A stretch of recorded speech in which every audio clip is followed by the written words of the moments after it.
नमस्ते digital champions. एक बार आप सभी के लिए जोरदार तालियां कि आप हमारे साथ इस सफर में यहाँ तक आए। अभी तक के सफर में आपने इंटरनेट के बारे में बहुत सी चीजें सीखी, निजी जानकारी की सुरक्षा से लेकर सार्थक डिजिटल अनुभव तक।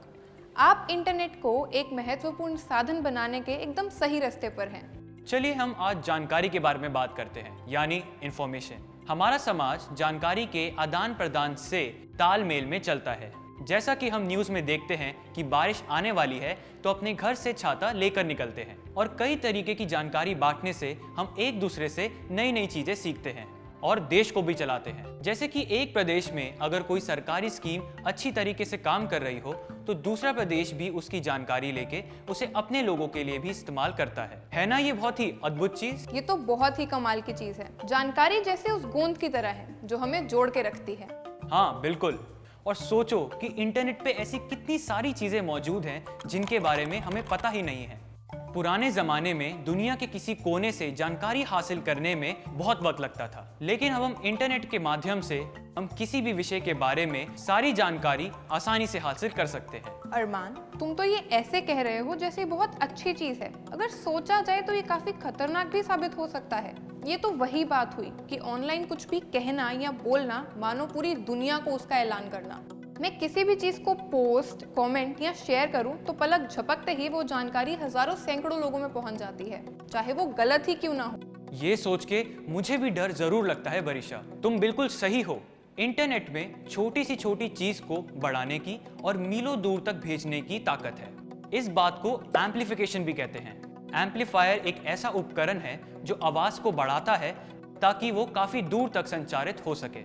एक तौर से आज की तारीख में इंटरनेट के जरिए हम भी एम्पलीफायर ही बन गए हैं। बिल्कुल।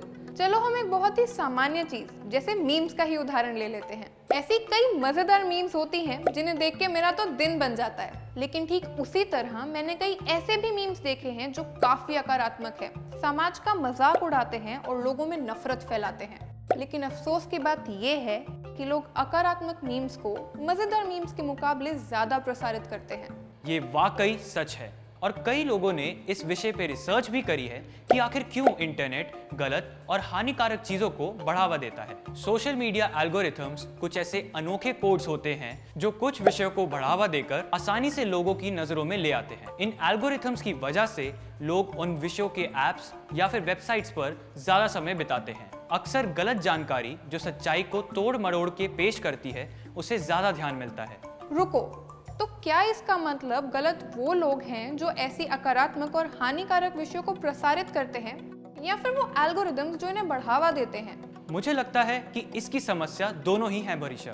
ये हम सब जानते हैं कि भारतीय नागरिक होने के नाते हमें फ्रीडम ऑफ स्पीच और एक्सप्रेशन का पूरा अधिकार है। इसका मतलब ये है कि हम पूरे अधिकार से किसी से भी जानकारी ले या दे सकते हैं और तो और अपनी राय भी सुना सकते हैं। लेकिन हमें ये याद रखना चाहिए कि हमें हर अधिकार का इस्तेमाल पूरी जिम्मेदारी और समझदारी से करना चाहिए। हाँ, मैंने ये सिविक्स की किताब में भी पढ़ा है कि इसी कारण इन अधिकारों पर कुछ उचित पाबंदियां भी हैं, जिनका मतलब है कि ऐसे सभी विषय जो हानिकारक हों और दूसरों को नुकसान पहुंचाएं वो सही नहीं है। आसान शब्दों में हम ये कह सकते हैं कि हमें किसी भी बात को कहने से पहले 2 बार सोच लेना चाहिए। हाँ, और सोचो ये बात इंटरनेट के लिए कितनी जरूरी है। इंटरनेट पे तो हर बात कितनी जल्दी फैल जाती है। अगस्त 2012 में बेंगलोर शहर में कुछ अफवाहें फैल गई। वहां ऐसा कहा गया कि नॉर्थ ईस्ट के माइग्रेंट वर्कर्स पे हमला होने वाला है। ये बात सुन के हर तरफ अफरा तफरी फैल गई। रातों रात लोग स्टेशन पे इकट्ठा हो गए और सरकार को स्पेशल ट्रेन्स का बंदोबस्त करना पड़ा। सरकार को हालात को काबू करने में और लोगों को उनकी सुरक्षा का भरोसा दिलाने में कई दिन लगे। सोचिए, इस घबराहट के कारण कई लोगों ने अपनी नौकरियां भी छोड़ दी। हे भगवान, ऐसी अफवाहें फैलाना तो अपने स्वतंत्र अभिव्यक्ति का गलत इस्तेमाल करने जैसा है। और तो और ये तो बस एक उदाहरण है जहां खतरा तुरंत आ सकता था। मैं ऐसी कई गलत और हानिकारक चीजों के बारे में सोच सकती हूँ जो हमारे व्हाट्सएप ग्रुप्स पर हर दूसरे दिन आ जाती हैं। हाँ, इसी कारण सरकार, सोशल मीडिया संस्थाएं और मैसेजिंग सेवाएं इस मुद्दे को जड़ से मिटाना चाहती हैं। कई मैसेजिंग सेवाएं आर्टिफिशियल इंटेलिजेंस का इस्तेमाल करके सकारात्मक विषयों की जांच करती है। आर्टिफिशियल इंटेलिजेंस ऐसी आधुनिक तकनीक है जिसके द्वारा मशीन्स वक्त के साथ चीजों को सीख के खुद ही आगे का निर्णय लेती हैं। क्या आर्टिफिशियल इंटेलिजेंस ये बता सकती है कि कौन सी चीज किस वक्त हानिकारक या अकारात्मक है? इस आधुनिक तकनीक की कोई तो सीमा होगी। इसलिए अधिकतर सेवाएं और सोशल मीडिया प्लेटफॉर्म्स हमें ऐसी गलत, हानिकारक और अकारात्मक विषयों को रिपोर्ट करने का विकल्प देती हैं, ताकि वो उसकी जांच कर सके।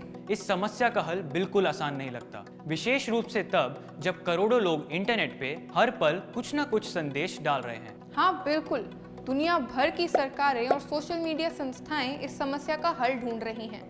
अगर आप समाचार देखते हैं तो आपने इस विषय के बारे में कुछ ना कुछ तो जरूर सुना होगा कि कैसे हम अपनी स्वतंत्र अभिव्यक्ति का इस्तेमाल एक संतुलित तरीके से करें, बिना किसी गलत जानकारी या हानिकारक विषय को बढ़ावा दिए। और इसलिए मुझे लगता है कि हमारे डिजिटल चैंपियंस की भूमिका बहुत ही अहम है। हाँ, हमें हमेशा किसी भी चीज को जिम्मेदारी से संचारित करना चाहिए। ऐसे 3 मुख्य तरीके हैं जिससे आप सुनिश्चित कर सकते हैं कि जो जानकारी आप इंटरनेट पे संचारित कर रहे हैं वो सार्थक और फायदेमंद हो। सबसे पहले गहराई से सोचें कि जिस चीज को आप इंटरनेट पर संचारित कर रहे हैं उसका असल जिंदगी में क्या प्रभाव होगा। अगर आप कोई जानकारी संचारित करना चाहते हैं और वो किसी अनजान क्षेत्र से आई है, या उसमें लोगों को चोट पहुंचाने की संभावना है, या फिर वो किसी के निजी मामले में दखल दे रही है या लोगों को बहका रही है, तो ये सही होगा कि आप जरा रुक के उस विषय की अच्छे से जांच करें और उसे पूरे तरीके से समझने की कोशिश करें। किसी भी चीज को संचारित करने से पहले 2 बार सोचें। अपने जोश को थोड़े काबू में रखिए, दुर्घटना से देर भली। दूसरी बात, हानिकारक या बहकाने वाली अनजान और नकली जानकारी को परखना सीखिए। इंटरनेट पर ऐसे कई टूल्स हैं जिनका इस्तेमाल करके आप नकली जानकारी की जांच कर सकते हैं और इंटरनेट को एक सुरक्षित जगह बना सकते हैं। अगर आपको कोई भी जानकारी झूठी लगे तो आप उसे बेशक रिपोर्ट करें। तीसरा, आप इंटरनेट पर जानकारी हासिल करते वक्त हमेशा सावधान और सतर्क रहिए कि इंटरनेट हर समुदाय या उनके विचार की जानकारी एक समान से नहीं दर्शाता है। और ऊपर से एल्गोरिदम्स की अलग समस्या है कि वो हमें वही विषय ज्यादा बढ़ाकर दिखाते हैं जिस पे हम आसानी से विश्वास कर लें और तो और ज्यादा आकर्षक हो। क्या आप कभी किसी गुफा में या खाली कमरे में गए हैं? आपने गौर किया होगा कि जब ऐसी जगह पर हम कुछ कहते हैं तो कुछ देर तक हमारी आवाज गूंजती रहती है। ठीक उसी तरह अगर आप किसी चीज में विश्वास रखते हैं तो इंटरनेट वही चीज आपको बार बार दिखाता रहता है, जैसे कि गुफा में आप अपनी आवाज ही सुनते रहते हैं। अब सोचिए कि अगर आप कभी किसी गलत जानकारी में विश्वास रखने लगे तो इंटरनेट आपको वही दिखाता रहेगा। इसलिए हमें इस बात का ध्यान रखना चाहिए और चीजों को दूसरे नजरिए से भी देखने की कोशिश करनी चाहिए। अगर आप कुछ पढ़ते हैं तो उस विषय पर और आर्टिकल्स भी पढ़िए ताकि आपको सच्चाई का पता लगे। हाँ, हम सब इंटरनेट और इस दुनिया को रूप देने में काफी अहम भूमिका निभाते हैं। डिजिटल चैंपियंस होने के नाते ये हमारी जिम्मेदारी है कि हम सब मिलके इस इंटरनेट और दुनिया को सभी के लिए बेहतरीन और सुरक्षित बना सकें।